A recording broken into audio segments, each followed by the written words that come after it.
The idea for this book came to us one warm spring afternoon in Virginia, as we sat on a picnic bench with an intriguing question: how can we create extraordinary lives?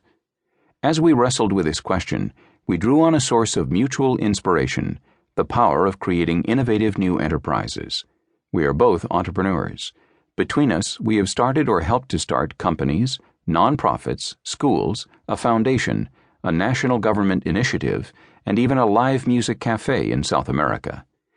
We wondered if that entrepreneurial approach could be applied to our lives.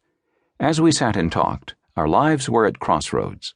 Gregg was reclaiming his life after a startup experience that was both thrilling and punishing. After helping to build a fledgling venture into a national education enterprise, he was eager to take a new direction in life, one definitively of his own choosing. Christopher was ready to pursue a new challenge after co-founding an online tutoring company that serves students globally. Both of us were starting families and were committed to embracing and upholding that awesome responsibility. Under the hot Virginia sun, we discussed how our penchant for creating new ventures might fit into the context of our lives.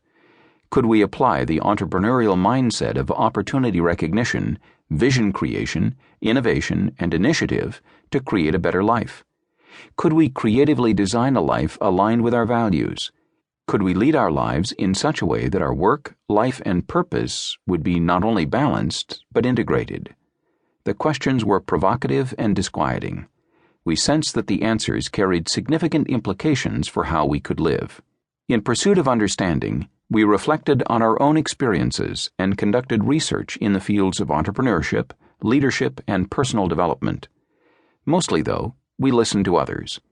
In the end, we went out and interviewed 55 business and social entrepreneurs, all of whom brought a certain amount of entrepreneurial flair to their lives as well as their work.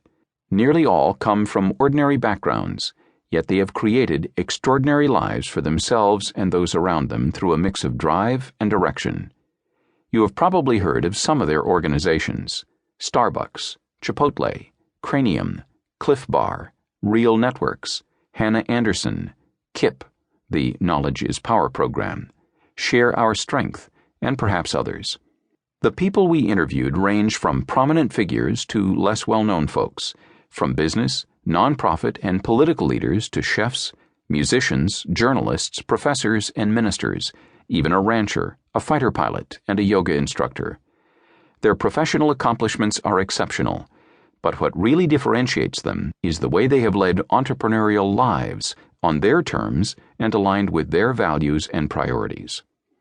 In the course of these interviews, we sought to learn about the people behind the enterprises. Who are they? What makes them tick? Who influenced them? Why and how did they make the decisions they did? What mistakes have they made? What have they learned?